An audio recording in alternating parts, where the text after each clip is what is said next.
The first thing we need to understand in this motion is the mechanics as to how this test works, right? Because it would be very uncharitable for team opposition to say something along the lines of, oh, this will not be supporting innovative businesses, or only traditional businesses will end up getting supported. Because you have to understand that every country really wants to support new businesses because they want to diversify their portfolio, and the private sector developing and new business coming up is actually a really good thing because it supports the employment rate and the overall growth of GDP, right? So it's very likely that the government of every single country is going to be a bit lenient in terms of understanding what restrictions are there for any new business to come up. As per the info slide, it's quite understandable that there would be a requirement of minimum 2 years of continued operation and the minimum level of annual net revenue. So the minimum level of annual net revenue is likely to differ from different country to different country in terms of their economic development. We think for the reasons outlined previously, it's likely that the government is going to be lenient towards these things. But at the same time, I think for any new business to develop, be that a startup or whatnot, they do require a lot of funding coming in. So in the initial years, these businesses have a lot of investments that do keep them running for definitely over more years, because that is how investments occur in general, right?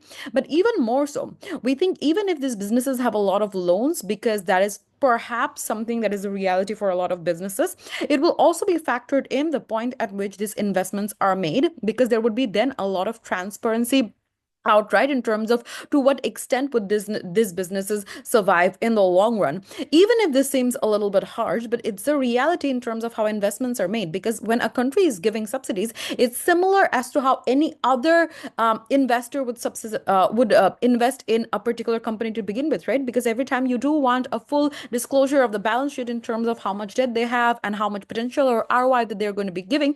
So it's really no different, and the government does not hold any higher obligation towards these companies to treat them any differently compared to how private investors would treat them, right? However, we think there is a higher obligation that the government holds to the people. The first and foremost thing here to say is in terms of a principal argumentation in regards to where the subsidy money comes from, and how that subsidy money given by the government is something that really comes from the people of the country in general, because this is taxpayers money, right? And when the government is elected, they have a like unwritten contract with the people that everything that you do with the taxpayer dollars is something that you will really invest honestly, and you'll make sure that it's not really wasted here and there. So at that point in time, the government has a higher obligation to the people of the country and investing that money properly, as opposed to these individual businesses to begin with, which is why we think principally it's important for the government to assess and analyze the risks and then make the investments. The second layer of argumentation here is just in line of why the government needs to make less risky investments, right? Because apart from a few countries who are like ultra developed, like Switzerland and Denmark, most countries around the world are really not doing well financially. And a lot of it is because that their government is under a lot of debt because they have made a lot of really bad investments, right? Which is why their foreign reserves are going down, as a result of which they really don't have the ability to do a lot of international businesses, and also the overall inflation is going up, right? All of these is a reflection of poor government decisions. Given the point at which we stand now, governments all around the world need to make less riskier investments overall, because they hold responsibility not just to their people, but also in terms of maintaining the sustainability of the country and ensuring that the level of livelihood that the people are getting is also a good one, i.e., preventing the increase of inflation any further, or preventing the decrease of your foreign reserves any further. All of which means you need to make less riskier investments. And new businesses or startups hold the highest level of risks to begin with, because of the nature of their businesses, because they're so very innovative. It's really hard for you to understand whether or not the business would succeed. This test can be the bare minimum that you can do in terms of understanding whether or not this business is something that deserves the money to begin with. The third thing to say here is I think that this will really promote things like transparency, right? Because in most developing countries around the world, governments, even if you have functional democracies, governments themselves are not all really transparent to the people, and there is a high level of corruption and favoritism within the government. You probably do not do a lot of background checks, or you do not have a lot of checks and balances in place to make sure that the people who deserve are getting the subsidies.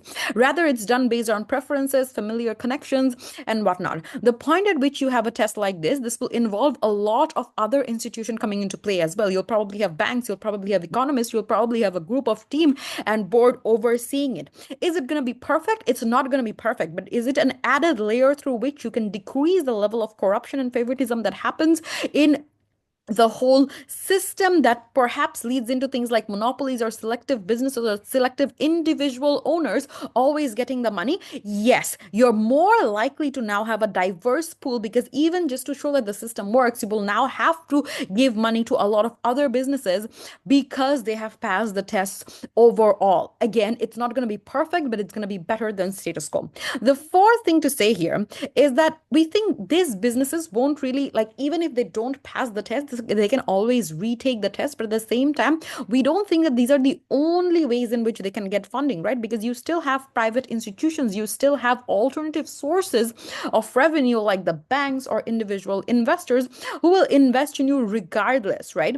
So we don't think that getting money from the government is the only way in which these businesses can thrive. The only difference between a private investment and a government investment is probably in terms of the rate of interest. If a government gives you subsidy, there won't be any rate of interest. At the same time, it's likely going to be a safer level of investments. So comparing in like individual investors and a government, since the level of safety and the level of confidence is much higher in these funds, we think then these funds would also then need to be held to a higher level of standard for you to be able to be eligible for these funds to begin with. All right. And I think at the end of the day, it's not just going to be the businesses which are like the traditional businesses to begin with, because it more often than not, more innovative and more diverse ideas are what people crave for. So given that the minimum level is to show the minimum level of revenue and 2 years of continued operation, it should not be difficult even if you have like the trendiest of ideas, because in the initial 5 to 10 years you're still going to have customers.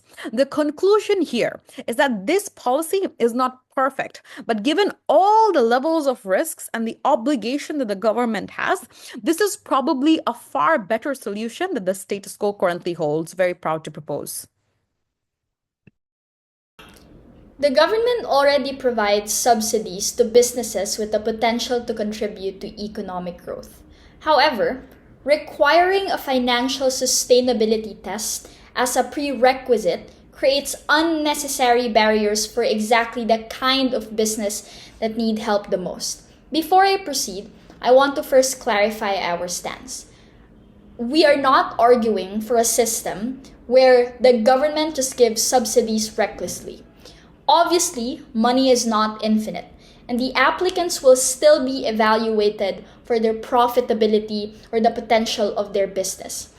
However, we believe that we should focus on the potential of the business rather than the immediate financial stability that they have currently, i.e. their revenue or the amount of money that they have already received. The basis that we should be using is their potential for support. Now, let's talk about the goal of state subsidies, because government subsidies exist to help small businesses grow, to create jobs, and promote competition. Startups are naturally in financial distress. They lack the capital, yet they hold the potential to introduce innovation and to ultimately disrupt stagnant industries that exist in status quo. Because we think that it is rare for a thriving business to seek state subsidies because of the bureaucratic process that makes them inefficient compared to private investments. So ultimately, only struggling startups will be asking for this kind of help. And if we require them to pass the financial stability test, then it's unlikely for the government to fund any of these startups, right? By removing the financial sustainability test, we then ensure that the state actually supports those who truly need it and are most beneficial to the economy. First argument, We think that state subsidies are very, very important, especially for startups, because it encourages competition and prevents monopolies. When we require a financial sustainability test, it only favors large, established businesses which can already demonstrate financial stability. That means there will be less competition and ultimately more market monopolization. Now, why are monopolies harmful?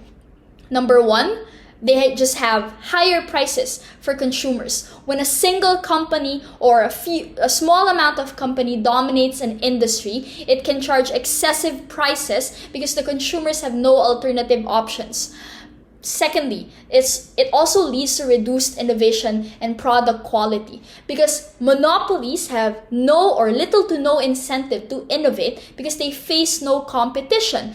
Meanwhile, startups introduce fresh ideas and force improvement when they exist. Thirdly, job losses and economic inequality are also rooted from monopolies because monopolies can also acquire or eliminate smaller businesses, reducing employment and opportunities. Wealth becomes concentrated in a few large corporations that worsens the economic inequality. A financial sustainability test inherently favors bigger businesses and discourages new market entrants. This is why we should not be passing this kind of requirement.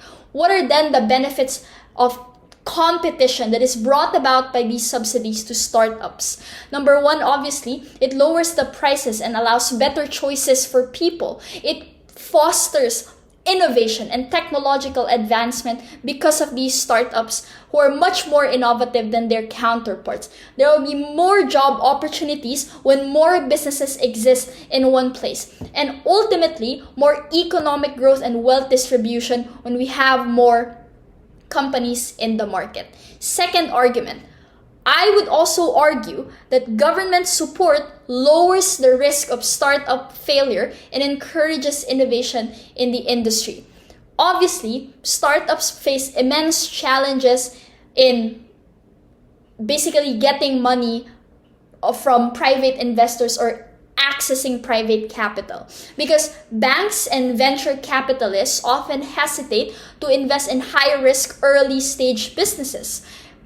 State subsidies then provide essential support that will allow these startups to survive and ultimately expand. If we look at countries that have adopted startup-friendly policies like Israel or Singapore, they are becoming the new leaders in global innovation because their governments understand that subsidizing startups without unnecessary financial tests leads to more businesses, more jobs, and a stronger economy. Now, if companies fail, and we accept that this is likely given that we are dealing with startups, we would posit that number one, it is not something new for the government, and secondly, they should accept that not all investments yield direct returns, just like in any other sector of public spending. For example, government scholars are not always guaranteed to succeed, yet the state continues to invest in education because the potential outweigh the risk. Even public infrastructure projects sometimes fail. Unfinished roads, failed development projects, but then the government still funds them because investment is necessary for progress. Similarly, not all startups will succeed, but some will become major industry players that will generate jobs, tax revenue, and economic growth. The government ultimately does not need every startup to succeed, just a portion of them to thrive to make the subsidies worthwhile. We think that failed startups still provide temporary employment, temporary benefits to the state. They train workers, they contribute to intellectual property, they upskill the people of the state, which can then transfer to other industries in the worst case that these startups fail. Many successful entrepreneurs fail in their first few attempts before finally launching a breakthrough company. This is something that we also foresee when we invest in startups. Now, we think that the margin of error for this kind of project is so much smaller when you have when you can assess them. But even if there is the risk of failure, we think that the benefits outweigh the harm, and it's totally worth it for the state to invest in startups to promote competition to create more jobs. Side with Gov. Thanks.